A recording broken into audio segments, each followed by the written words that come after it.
আসসালামু আলাইকুম। এখন শুনবেন সংবাদ শিরোনাম। গণতন্ত্রের পুনর্যাত্রায় সংসদকে কার্যকর করার প্রত্যয় সরকার ও বিরোধী দলের। রাষ্ট্রপতির ভাষণ ঘিরে অধিবেশনে উত্তাপ, বিরোধী দলের ওয়াকআউট। সরবরাহ সংকটের অজুহাতে ভোজ্য তেলের বাজারে অরাজকতা, দাম বাড়িয়ে দেয়া হয়েছে খোলা সয়াবিন ও পাম তেলের। অসাধুদের বিরুদ্ধে চলবে অভিযান। বাগেরহাটে বরযাত্রীবাহী মাইক্রোর সাথে বাসের মুখোমুখি সংঘর্ষে নিহত 14 জনের মরদেহ হস্তান্তর করা হয়েছে পরিবারকে। 4 জুলাই ঝরল আরো 8 প্রাণ। মধ্যপ্রাচ্যের দ্বিতীয় সপ্তাহে গড়ালো ত্রিমুখী যুদ্ধ। পাল্টাপাল্টি হামলায় উত্তপ্ত মিত্র দেশগুলো। লড়াই চালিয়ে যাবে ইরান, বন্ধ থাকবে হরমুজ, হুমকি মুস্তাবার। এতক্ষণ শুনছিলেন সংবাদ শিরোনাম। এখন শুনবেন বিস্তারিত। দেশে কাঙ্ক্ষিত গণতন্ত্রের যাত্রা শুরু হয়েছে। ত্রয়োদশ সংসদ অধিবেশনের সূচনা বক্তব্যেই এই কথা বললেন প্রধানমন্ত্রী ও সংসদীয় নেতা তারেক রহমান। জানান, সরকার এই সংসদকে জাতীয় সমস্যা সমাধানের কেন্দ্রবিন্দু হিসেবে গড়ে তুলতে চায়। দেশের মানুষ প্রত্যাশা নিয়ে তাকিয়ে আছে উল্লেখ করে তিনি বলেন, স্বনির্ভর বাংলাদেশ গড়তে চায় বিএনপি। দলমত নির্বিশেষে সবার সহযোগিতা প্রত্যাশা করেন প্রধানমন্ত্রী। দীর্ঘ অপেক্ষা, সংগ্রাম আর ত্যাগের ফসল এই সংসদ। অধিবেশন কক্ষে সংসদ নেতা ও প্রধানমন্ত্রী তারেক রহমান লুই আইকানের নান্দনিক এই স্থাপত্যে যেন গোটা দেশকে আগামীর পথে ডেকে নেয়ার প্রতীক্ষা। 12 ফেব্রুয়ারির নির্বাচনের মধ্য দিয়ে গঠিত ত্রয়োদশ জাতীয় সংসদের প্রথম অধিবেশন নবযাত্রার ইঙ্গিত। তারেক রহমানের কাঁধে নতুন ভার আর দায়িত্বের আনুষ্ঠানিকতা।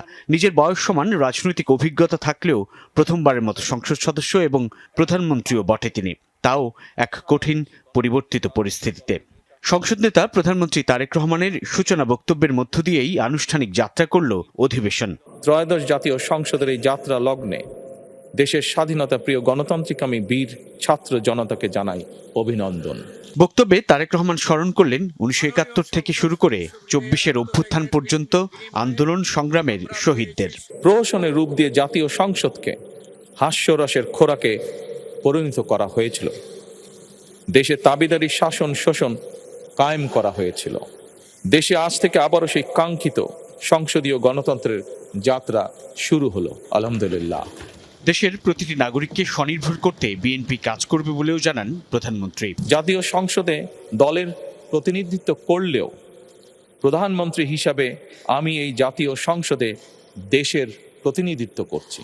আমাদের দল কিংবা মত কর্মসূচি ভিন্ন হতে পারে, কিন্তু তাবেদার মুক্ত, ফ্যাসিবাদ মুক্ত একটি স্বাধীন, সার্বভৌম, নিরাপদ, স্বনির্ভর বাংলাদেশ প্রতিষ্ঠায় আমাদের মধ্যে কোনো বিরোধ থাকতে পারে না।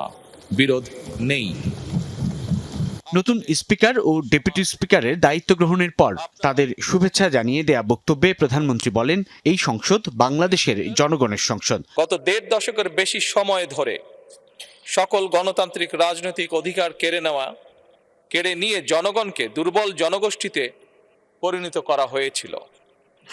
মহান জাতীয় সংসদকে মানুষের অধিকার লুণ্ঠনকারীদের ক্লাবে পরিণত করা হয়েছিল। বিগত 1.5 দশকে যারা নিজেদেরকে এমপি পরিচয় দিয়েছিল তারা কেউ জনগণের ভোটে নির্বাচিত ছিল না। বিরোধিতার জন্য বিরোধিতা নয়, বরং শানিত যুক্তিতর্কের মাধ্যমে আমরা এই সংসদকে প্রাণবন্ত করে তুলতে চাই। সংসদকে কার্যকর ও প্রাণবন্ত করে তুলতে স্পিকার, ডেপুটি স্পিকার ও বিরোধী দলের ভূমিকা গুরুত্বপূর্ণ বলেও মনে করেন সংসদ নেতা প্রধানমন্ত্রী তারেক রহমান। বাজারে দেখা দিয়েছে বোতলজাত সয়াবিন তেলের সংকট। এই সুযোগে খোলা সয়াবিন তেলের কেজিও বিক্রি হচ্ছে 210 টাকা পর্যন্ত। সপ্তাহের ব্যবধানে যা বেড়েছে 10 টাকা, আর সরকার নির্ধারিত মূল্যের তুলনায় যা প্রায় 30 টাকা বেশি। বিক্রেতারা বলছেন, ডিলারদের কাছ থেকে পর্যাপ্ত সরবরাহ পাচ্ছেন না। অন্যদিকে প্রয়োজনের তুলনায় ক্রেতাদের অতিরিক্ত খরিদ চাপ বাড়াচ্ছে যোগানে। তবে ভোক্তা অধিকার বলছে, বাজারে পর্যাপ্ত ভোজ্য তেল রয়েছে। অসাধু মহলের বিরুদ্ধে বাড়ানো হয়েছে অভিযান। বাজারে দুশ্চিন্তা বাড়াচ্ছে ভোজ্য তেল। একদিকে দেখা দিয়েছে বোতলজাত সয়াবিন তেলের সংকট, এই সুযোগে খোলা তেলও কেজি প্রতি বিকোচ্ছে 30 টাকা বেশিতে। চড়া পাম অয়েলের দরও, অথচ গেল ডিসেম্বরেই দাম বাড়িয়ে ভোজ্য তেলের দাম পুনর্নির্ধারণ করা হয়। খোলা সয়াবিন বিক্রি হওয়ার কথা 176 টাকা কেজিতে, কিন্তু বাজারে সেই দামে তেল মিলে কই। অন্যদিকে মুদি দোকানে বোতলজাত সয়াবিন তেলের দেখাও মেলা ভার। বিক্রেতারা বলছেন, রমজানের শুরু থেকেই ডিলাররা চাহিদা অনুযায়ী বোতল সরবরাহ করছেন না। তবে ভোগান্তির প্রধান কারণ ক্রেতাদের প্যানিক বাইং, অর্থাৎ চাহিদার চেয়ে অতিরিক্ত তেল খরিদ। যদিও ভোক্তা অধিকারের মত ভিন্ন, মন্ত্রণালয় আর কোম্পানির সাথে বৈঠক শেষে তারা নিশ্চিত হয়েছেন বাজারে এই মুহূর্তে ভোজ্য তেলের কোনো সংকট নেই। কোম্পানি থেকে খোলা বাজারে সরবরাহের মাঝেই কৃত্রিম সংকট তৈরি করছে অসাধু মহল। বাগেরহাটের রামপালে ভয়াবহ সড়ক দুর্ঘটনায় নিহত 14 জনের মরদেহ বাড়িতে নেওয়া হয়েছে। আপনজনদের নিহর দেহ বাড়িতে পৌঁছালে কান্নায় ভেঙে পড়েন স্বজনরা। শোকের ছায়া এলাকা জুড়েই। এর আগে পরিবারের আবেদনের প্রেক্ষিতে ময়নাতদন্ত ছাড়াই খুলনা মেডিকেল কলেজ হাসপাতাল থেকে গত রাত 1:30টার দিকে 10 জনের মরদেহ পরিবারের কাছে হস্তান্তর করা হয়। এ সময় উপস্থিত ছিলেন নৌবাহিনীর সদস্যরা। এছাড়া রামপাল উপজেলা স্বাস্থ্য কমপ্লেক্স থেকে 4 জনের মরদেহ স্বজনদের কাছে হস্তান্তর করা হয়।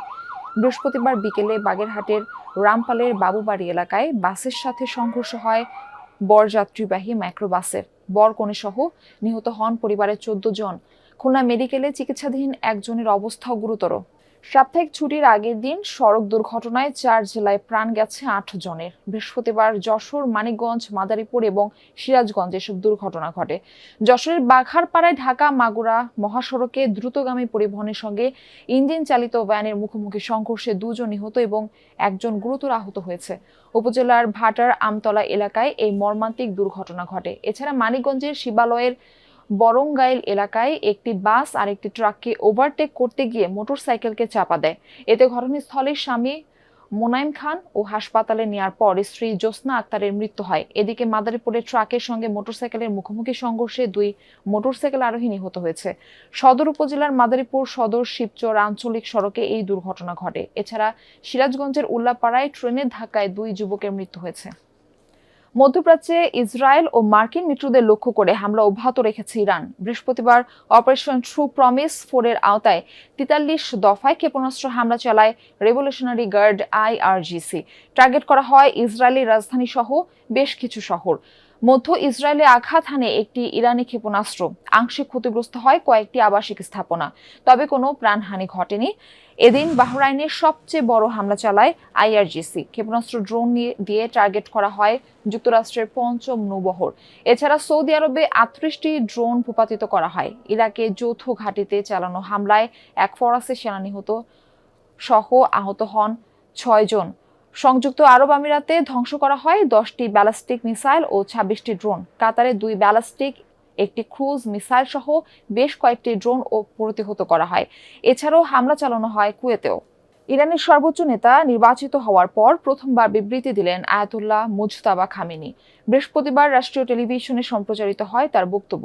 ইসরায়েল ও যুক্তরাষ্ট্রকে হুঁশিয়ারি দিয়ে বলেন, লড়াই চালিয়ে যাবে ইরান, নেওয়া হবে রক্তের প্রতিশোধ, বন্ধ থাকবে হরমুজ প্রণালী, স্পষ্ট জানিয়ে দেন মুজতাবা। তার দাবি, চলমান যুদ্ধে